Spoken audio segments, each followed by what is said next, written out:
রদ্রিকে নিয়ে যে রিউমার্স, ওইটা নতুন কিছু না, ওইটা অনেক আগে থেকেই হইতেছে। বাট রিয়াল মাদ্রিদ কখনোই ইন্টারেস্টেড ছিল না। কেন ছিল না ওইটা আমরা জানি। ওই যে ব্যালন নিয়ে যে স্টোরি হয়েছিল, ওই স্টোরির পর রিয়াল মাদ্রিদের ফ্যান বেজও চাইতেছে না রদ্রি রিয়াল মাদ্রিদে আসুক। বাট এখন কি হয়েছে, কয়দিন ধরে যে রিউমার্সটা হইতেছে রদ্রি রিয়াল মাদ্রিদে জয়েন করতে চাইতেছে। আমরা কিন্তু এই রিপোর্ট পাইতেছি যে রদ্রি হিউজ ইন্টারেস্টেড, সে রিয়াল মাদ্রিদের জার্সিতে খেলবে। এর মধ্যে আরও একটা রিপোর্ট আসছে কি, ফ্লোরেন্তিনো পেরেজ রদ্রিকে সাইন করাতে চাইতেছে না, উনি ইন্টারেস্টেড না, উনি এই প্লেয়ারের নামই শুনতে চাইতেছে না। বাট রিসেন্টলি যে রিপোর্ট হইতেছে ফ্লোরেন্তিনো পেরেজ ইন্টারেস্টেড। কেন ইন্টারেস্টেড? কারণ রিসেন্টলি তার যে পারফরমেন্স, ওয়ার্ল্ড কাপে যে পারফরমেন্স ছিল, ওই পারফরমেন্সের পর রিয়াল মাদ্রিদ ফ্যান বেজ চাইতেছে রদ্রি রিয়াল মাদ্রিদে আসুক। ইভেন আমরা যে রিপোর্ট পাইতেছি যে ওজে মরিনহো ফ্লোরেন্তিনো পেরেজের সাথে কথা বলছে যে আমার এই প্লেয়ার প্রয়োজন আছে, রদ্রিকে আমার প্রয়োজন আছে, আমার প্রজেক্টে আমি রদ্রিকে চাই। এখন এতদিন কথা হয়েছে ওয়ান সাইডেড যে রদ্রি ইন্টারেস্টেড, বাট এখন কথা হইতেছে টু সাইড থেকে, রিয়াল মাদ্রিদও ইন্টারেস্টেড। ইভেন আমরা এমন রিপোর্টও পাইতেছি রিয়াল মাদ্রিদ একটা কন্ট্রাক্ট রেডি করতেছে রদ্রির জন্য। তবে এইখানে অনেক স্টোরি হয়ে যাবে। স্টোরি কি দেখেন, রদ্রির যে কন্ট্রাক্ট ওইটা সিটির সাথে আরও এক সিজন আছে, মানে আগামী সিজন রদ্রি ফ্রি এজেন্ট হিসেবে যে কোনো ক্লাবে জয়েন করতে পারবে। বাট রিয়াল মাদ্রিদ এই সিজনই চাইতেছে, আর রদ্রিও এই সিজন ক্লাব ছাড়তে চাইতেছে। কেন চাইতেছে?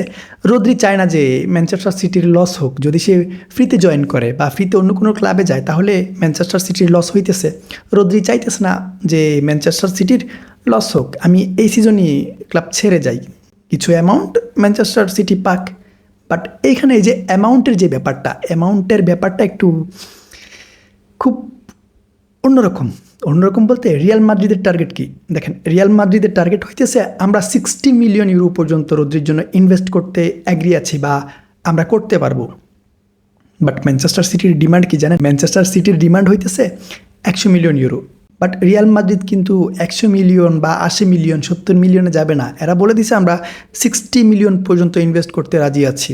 যদি রদ্রি আসবে, যদি ম্যানচেস্টার সিটি রদ্রিকে ছাড়বে, আর না হয় আমরা এই ডিলে যাইতেছি না, মুভ করতেছি না। এখন আমি চুক্তির বিষয়গুলো সাইডে রেখে আমি যদি কথা বলি রদ্রির প্রয়োজন নিয়ে, রিয়াল মাদ্রিদের রদ্রির প্রয়োজন কি এই বিষয়টা নিয়ে, তাহলে সর্বপ্রথম প্রশ্ন আসে রিয়াল মাদ্রিদে রদ্রি টাইপের কোনো প্লেয়ার আছে? দেখেন, রদ্রি মিডে বা ম্যাচে যেই রিদমটা কন্ট্রোল করে, যেই রিদমটা ক্রিয়েট করে, ওইটা কি রিয়াল মাদ্রিদের অন্য কোনো মিডফিল্ডার ক্রিয়েট করতে পারবে? আপনারা রিয়াল মাদ্রিদের একজন মিডফিল্ডার দেখান আমাকে যে রদ্রির মতো ম্যাচ কন্ট্রোল করতে পারবে, রদ্রির মতো ম্যাচের রিদম ধরে রাখতে পারবে। ম্যানচেস্টার সিটিতে রদ্রি কী করতো?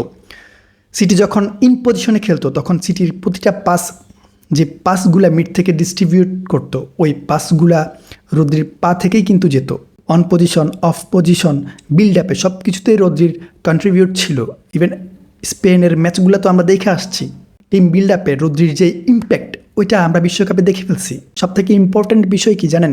রদ্রি খুব কম বল লুজ করে, আর যে পাসগুলো ডিস্ট্রিবিউট করে রদ্রির পাসিং অ্যাঙ্গেল জাস্ট অন্য লেভেলের। ইভেন রদ্রি ম্যাচ কন্ট্রোলার, ম্যাচের পেস কখন বাড়াতে হবে কখন কমাতে হবে রদ্রি খুব ভালোভাবেই জানে। শুধুমাত্র এই বিশ্বকাপে 2026 বিশ্বকাপে রদ্রি টোটাল 106টা লাইন ব্রেকার পাস দিছে, যা বিশ্বকাপের রেকর্ড ভাই। এরপর ডিফেন্সিভলি রদ্রি যে সাপোর্টটা রিয়াল মাদ্রিদের ব্যাকলাইনকে দিবে, এই সাপোর্টটা গত কয়েক সিজন আই থিঙ্ক রিয়াল মাদ্রিদের কোনো মিডফিল্ডার দিতে পারে নাই, বা ইন ফিউচারে দিতে পারবে কিনা। যারা এই মুহূর্তে স্কোয়াডে আছে তারা ইন ফিউচারে এমন সাপোর্ট দিতে পারবে কিনা আমার সন্দেহ আছে। আমার মনে হয় না দিতে পারবে। রদ্রি কেমন প্লেয়ার জানেন? রদ্রি অপোনেন্টের গেম রিড করতে পারে, রদ্রি অপোনেন্টের পাস রিড করতে পারে, গেম স্টাডি করতে পারে। রদ্রি অপোনেন্টের সব কিছু রিড করে দেন, গেম ম্যানেজ করে বা গেম কন্ট্রোল করে।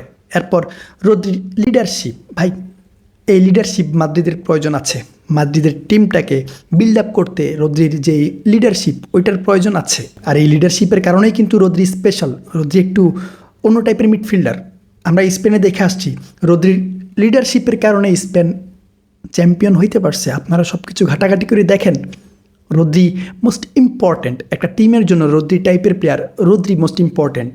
এখন রদ্রির মাদ্রিদে জয়েন নিয়ে যাদের প্রবলেম আছে বা চুলকানি আছে, তাদের চুলকানি কেন আছে আমি জানি, ওই ভ্যালেন্ডিয়ার নিয়ে। ভাই ওইগুলো সাইডে রাখেন, আমাদের প্রয়োজন কি? আমরা 2 সিজন ট্রফিলেস, আমাদের ট্রফি প্রয়োজন। আমাদের টিমে ব্যালেন্স নাই, আমাদের টিম কন্ট্রোলার নাই, আমাদের ম্যাচ কন্ট্রোলার নাই। রদ্রি আসলে আমাদের খারাপ হবে না, আমাদের জন্য প্লাস পয়েন্ট হবে। এখন মাদ্রিদের ইনসাইডে কি হইতেছে ওইটা তো আমরা জানি না, কি স্টোরি চলতেছে, প্যারেস কি চাইতেছে বা হোজে মরিনহো কি চাইতেছে, মাদ্রিদ ম্যানেজমেন্ট কি চাইতেছে, ওইগুলো কিন্তু আমরা জানি না। তবে একটা রিপোর্ট আমরা পাইছি যে মাদ্রিদ প্রিপারেশন নিতেছে, একটা অফার হয়তো বিট করতে পারে। এখন দেখি, আমরা ওয়েট করি, 1-2 দিনের মধ্যে আমরা হয়তো রিপোর্ট পাবো যে কি চলতেছে বা কি হইতেছে।